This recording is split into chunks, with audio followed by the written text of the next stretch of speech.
Thanks for listening, and buckets up. Yo, what up? My name is Jump. Yo, it's Kairos on the BC Underground Hip Hop Podcast. BC Underground Hip Hop. BC Underground Hip Hop Podcast. Along with your host, my man's Lil Bukkit. Lil Bukkit, what's up? Go to thegentleherb.com. Use discount code BUCKETSEASON. That is 6 letters, BKTSZN, at thegentleherb.com. Discount code BUCKETSEASON. Yo, what's up, everybody? It's your boy, Lil Bukkit, and I'm back with the BC Underground Hip Hop Podcast. Today, we got a special guest. You want to shout yourself out? Let everybody know where to get on your socials. Hey, what's good? My name's YNG Superman. I'm coming straight out of Surrey, BC. If you want to look me up on them socials, I got Instagram, Snapchat, Facebook, all that shit. Just look up YNG_Superman and you'll find me. That's what's up, brother. Now, I want to give a quick shout out to John Miller over at FUL. Yes, my brother. This guy's been uniting the community around BC, and he's doing good work. Yeah, he's doing his thing. He's doing his thing big. That's what's up. Now, one question I like to start off my podcast with is just like asking all my guests, how'd you get into rap, and what got you started writing? Actually, it's a pretty crazy thing what got me into it, because when I grew up, I was more into dancing. I was a dancer for until I was like 20 years old. And then I got in an accident and broke my back, and I had to be sitting at home. And my man's Chunky D, as you probably all know. Yeah. Guy out of Surrey as well. I was chilling with him every day. Our family is really close, so I was with him every day. He was rapping, doing his thing. You know, I couldn't dance no more, and all I had to do was sit there and listen to him rap. So I was like, damn, you know what? I'm going to give this a try. And then after a summer of us rapping together, it just kind of took off like that. Definitely. Now, so do you take your influence from Chunky Dollar, or who would you say influences your style? Well, you know, we're brothers and stuff, hanging out a lot, so it's only a given that our style would kind of blend together. So, and a lot of people say that we're really good as a team. You know, we form together well, and you know, I got to give a shout out to him. He's definitely, you know, helped ground my style. But if I'd go to like a person that I listen to in music personally, I'd have to go with like Kevin Gates or G-Eazy, because you know I just feel like those guys, their flow and their style, they're really hitting it off. So it's something that speaks to me. So I go with that too. You know. Yeah, that's definitely that's dope. That's where you find your influence. Exactly. How long have you been into rap? I'd say it was about 4 or 5 years now. Yeah, I started when I was 19, so 2012. Yeah, 4 years. Crazy. That's dope. And have you put out any projects yet? Actually, I haven't put any albums out. I got a couple singles, but I was about to release a project this year, but then I did a little bit of thought on it and changed my mind, and I actually just posted it on my fan page last night. But a little announcement how I'm just gonna be dropping singles every 3 weeks. I took my whole project, tossed that to the side, took every single out of it. We're just gonna drop them every 3 weeks. Just start dropping mad fire, some videos, and then come the end of summer, I'm gonna work hard on an album, and then people are gonna see where the work comes in. That's really dope. Now, have you been doing shows around town, or? Oh, hella, all the time. Yeah. Let's hear about a couple of stories from shows you've done. I'd have to say my top 2 shows right now would have to be Sean Kingston, and I got to give a shout out to Chelsea with Where It's At Entertainment. She got me on that one. That was wild on all its own. Like the crowd was sick, the vibe was sick. Just the whole night was beyond amazing. That was my first big show too, so that one was really dope, and it really put my gears in motion and shit. And then I got to give a shout out to my big brother Darcy with Heavy D Entertainment. He put me on a show with Rich Homie Quan and Riff Raff and a bunch of big artists, and that right there is just, every time I've done a show with him, it's been nothing but love and nothing but good vibes and everything. So, you know, it's all around. I've become lucky with the people that have been in my circle and been here to support me and put me on shows, and I've had a lot of good opportunities. That's really dope. What would you say were the most important lessons that you learned from doing those big shows? Damn, the most important lesson I've learned, actually, I have to say the main one is your crowd presence, because like all these guys be going out there, they got sick music. Don't get me wrong, they're dope, but a lot of them will just stand there and do their thing. But the crowd, they like something that they can get along with too, right? They want to sit there and have that crowd reaction and have them introduced and involved into your set as well. So I feel like the biggest one I've learned is getting your crowd going with you instead of just Stage showing presence. Exactly, really getting them involved instead of just doing your music, because it takes your whole performance from like here to like here for I hype. guess, yeah, being a dancer, having that kind of history, you would really notice that too. Yes, sir. Yes, sir. As soon as I stepped on the stage for the first time and I was just rapping, I was like, "Whoa, this is That's a different." really hard lesson for a lot of Yeah, people. you really got to get them involved, or they're Yeah, gonna because swallow you up and spit you out. you see a lot of artists will just stand there and they won't get that crowd engagement. Mm-hmm. And at the end of the night, a lot of the fans not involved. They're sitting down. They're not up by the stage. They're looking over. They're Exactly. like, Yes. it's not that great of a show as it could be, right? When you've got Exactly. Yes. everyone jump in, like they have a mosh pit going. I remember Yep. when Mercules came around with his Scars, I think it was Scars album. He was doing a Yep. tour with he had Stevie Ross with them, and Yep. they had this mosh pit track. I think Caspian was on that song, and Okay. Yep. I remember when the song came on, something came over me. I just got right in the center of it, started a big circle mosh pit like it was Slayer, Hell yeah. and Exactly. there's something about the crowd engagement. Just It's a whole different feeling and it's a whole different performance to the show. It's crazy. I noticed that was something I picked up early on in my career of doing shows just in Kamloops.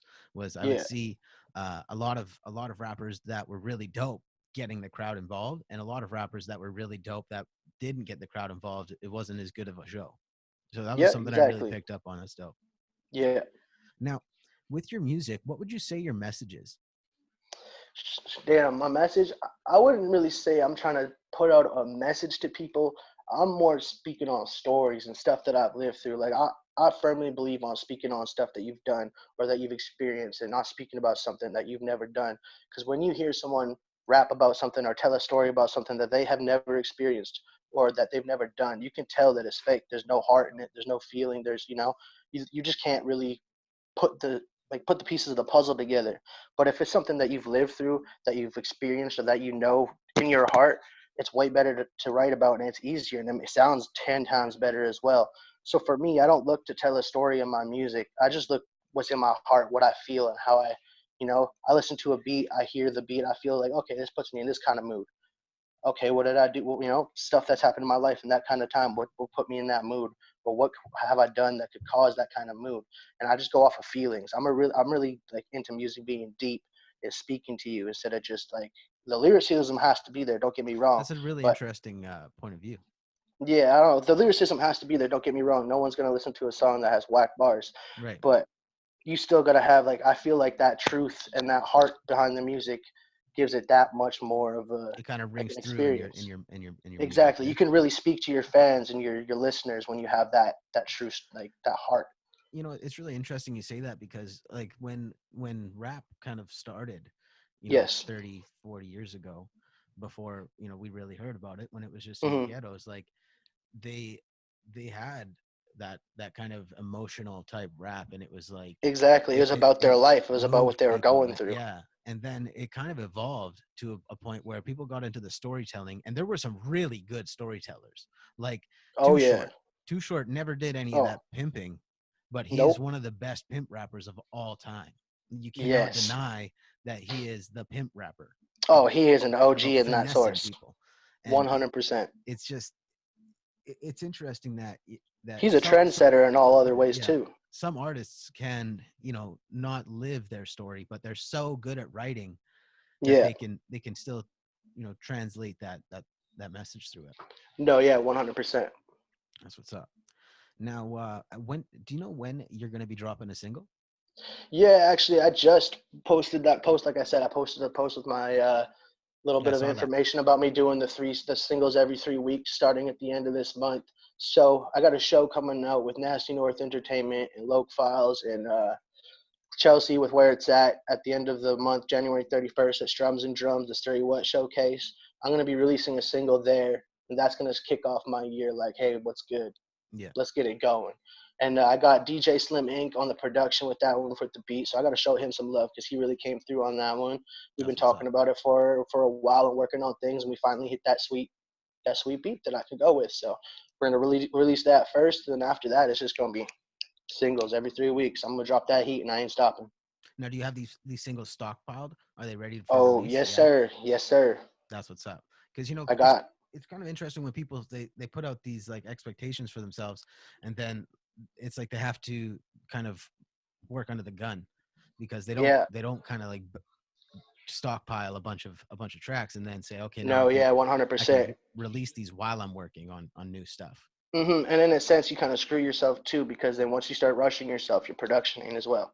It ain't as good. It ain't as it's rushed. With me, I spent a few times where I've been there and I book a studio appointment, and then I just kind of like I get lazy and I don't finish the song. And it's that day of the studio. I was like, oh damn, I still have half a verse to finish. Yeah, It ain't gonna be nearly as fire as it would be if I sat there for a week and thought of it. I feel you. But I mean, that's just my opinion. Other people can work differently. That's how I work, right? Yeah. Everybody has different skills. Like for instance, Tech9, he did an interview. He said he can write his stuff. He goes into the studio, boom, kills it right then and there. But you look at a man like Ritz, he says he just sits there and he has to literally run through that stuff a good 40, 50 times to make sure it's good. And I'm like that. I got to sit there and actually make sure it's good, because I'm not just going to write something and kill it right away. It takes that practice, I feel, with me. But hey, some people are different. Everybody has their strengths and their weaknesses, right? I really relate with that. That kind of resonates with me. The what you were saying about Ritz, because I've always thought like the best rappers would just go in and just kill their shit. I'm like, what did these guys like think about this for like a month before they went in there? Like, how do they have it so dialed in? When Yeah. I'll be sitting there and I'll spit a verse like 5 times, and I'm like, no, I don't like that syllable. That Yeah, no there's that doubt. syllable right there. I gotta take that out. So then I'll go Yeah. cut it, redo the take, and I'll be like, yeah, okay, I like this one. And now Yeah. I'll be listening to it. I'll be like, actually, I did kind of like that syllable. You know Mm. what I mean? Like Yeah, I I'm feel you. picky with it, and then I go Yeah. back and forth, and I don't know how people just make that decision. They're like, okay, this is how it's gonna sound. This is what I want. Oh This hell sounds yeah! good. There'll be times me and John will be sitting there in the studio, and it's like, pull your damn hair out because we can't get it to sound right. And it's like either he wants it a little bit higher, or I'm not liking it, and we both sitting there trying to figure it out. And it's just like sometimes it's, pull that Yeah, stuff out. Like, but those are good. Those are good kind of like training sessions no, as an exactly. It really MC. helps you out, like really helps you hone in on your skills and resonate Mhm. your voice and stuff. Yeah, that's what's up. Yeah. Now, after you drop these singles and you start working on an album, do Yes, you sir. think you're gonna be planning on doing any features or anything like that? Oh, for sure. I got lots of people in mind right now. I got for first off, sorry, I had a little bit started there. First off, I could be working with Chunky D a lot. We always be in the studio. We always be doing that thing.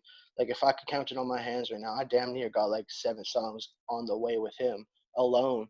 That's And then I crazy. just started working with Jay Phrase. He's got some Jay Phrase that is kid. dope. He can his lyricism is so sick, and that kid knows how to speak from the heart, and that's why I mess with him so much, because as soon as I heard him rap, it's like, yeah, it's that heartfelt stuff, something that you've experienced. One thing I really He's noticed about speaking from his life. Jay Phrase is really good with doing his melodies.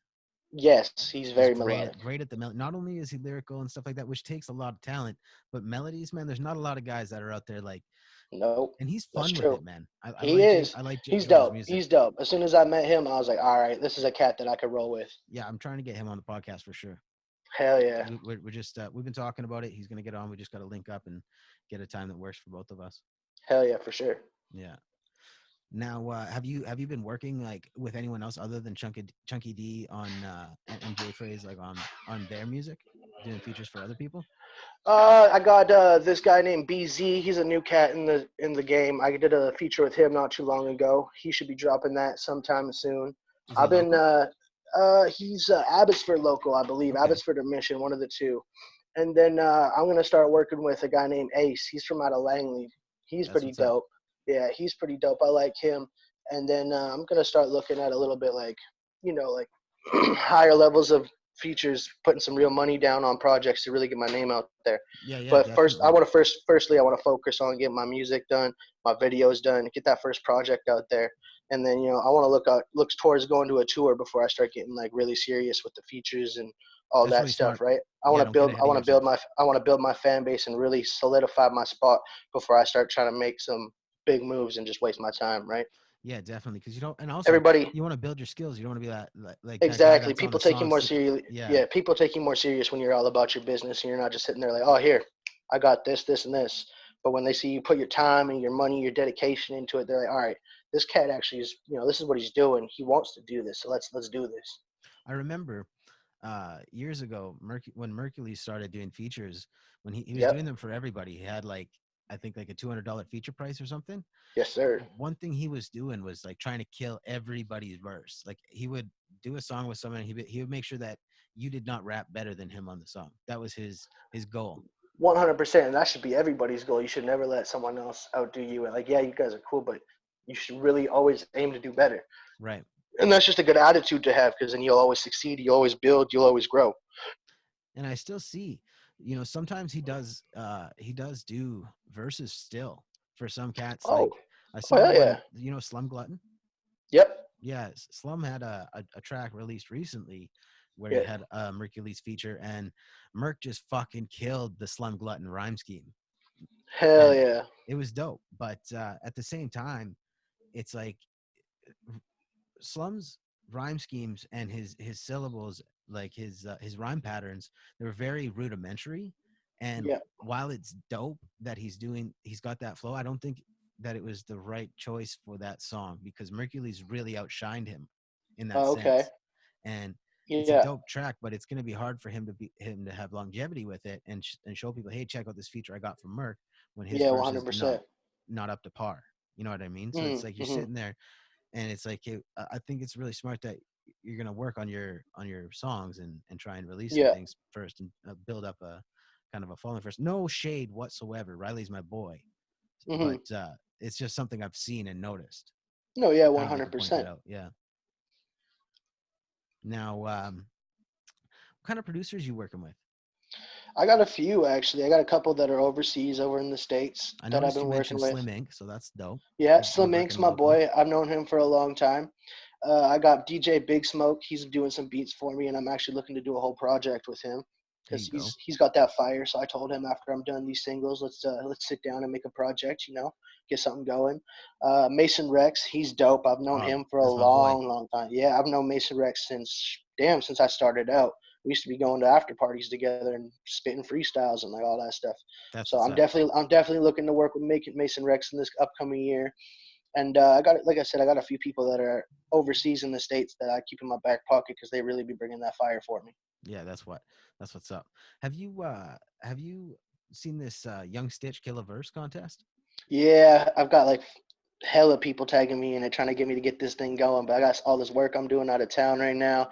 Yeah. It's just I really don't want to trying to dedicate myself to something if I can't really pull it through. I just don't want to look stupid. No, I feel you, man. It's definitely like I I spit like 14 or something bars on it. Like I didn't even spit a full 16, Hell and I yeah, just posted my links in the bio just because I wanted to hell yeah. get something out there for some promo for the No, yeah, podcast and whatnot. for sure. I saw And it and I was just like, "Fuck, I want to do that." A few people that be booking me and be messing with my music, they're like, "You should really do this." And I was like, "Hell, if I wasn't working 12-hour days or nothing like that, I totally would." Because yeah, I that mean, last contest was the first one I did. Starcore held it. yeah, the The Star Starcore Bars. competition. Yeah, Yeah, Star Bars. That was the first competition I ever did, and I was like, I was unsure because I was like, "Hey, I'm all right, I guess." I don't. I'm okay. Like, was all right. Let's try it. What's good? Sure. And then I don't know, doing that and getting like the replies that I did and the hype that I did, I was like, all right, well, let's get serious it with kind this of stuff, man. solidifies you, right? No, yeah, It's almost exactly. like yo, It's well, it's people fuck humbling, with is me. what it is. Yeah, It's yeah, humbling, is what it is. That's you think you're gonna go in and you're not gonna do that well because there's all these crazy rappers that are out there. But then when you see how well you actually like, what good of a reaction you get, it's like, all right, maybe you're not as bad as you thought you were. yeah. No, the feedback really does help, kind Oh, of it's with everything. Feedback is yeah, everything. If you're not getting feedback, what are you getting? right. Yeah, I know a lot of people they make music for the fame. A lot of people make music for the money.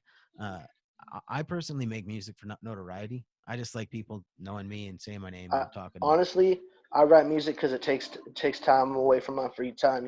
I used to spend my time doing that dirt when I grew up. So Yeah, dancing and music really took me out of the stupid stuff what I was doing and kept me out of trouble. So I just do music. It just keeps my mind straight and keeps me from going crazy. that's really dope, bro. Yeah.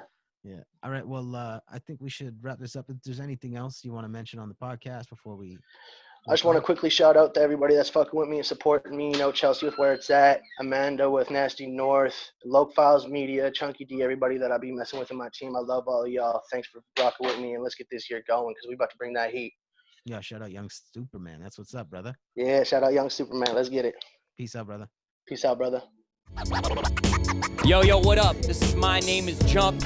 Hey, I'm Dylan Bell with Loc Files Media. Yo, this is Lil Turtle. This is La Sparka. What's going on? It's your boy Hooper turned Saiyan. Yo, what's up? This is JML. This is Natty Snaps. Yo, it's Kairos on the BC Underground Hip Hop Podcast. BC Underground Hip Hop Podcast. BC Underground Hip Hop. Listen to BC Underground Hip Hop Podcast. Love Force all day, motherfucker. Turtle Gang. Kairos season, baby. Get it because you need it. Watching this, y'all are my people, bro. Wow.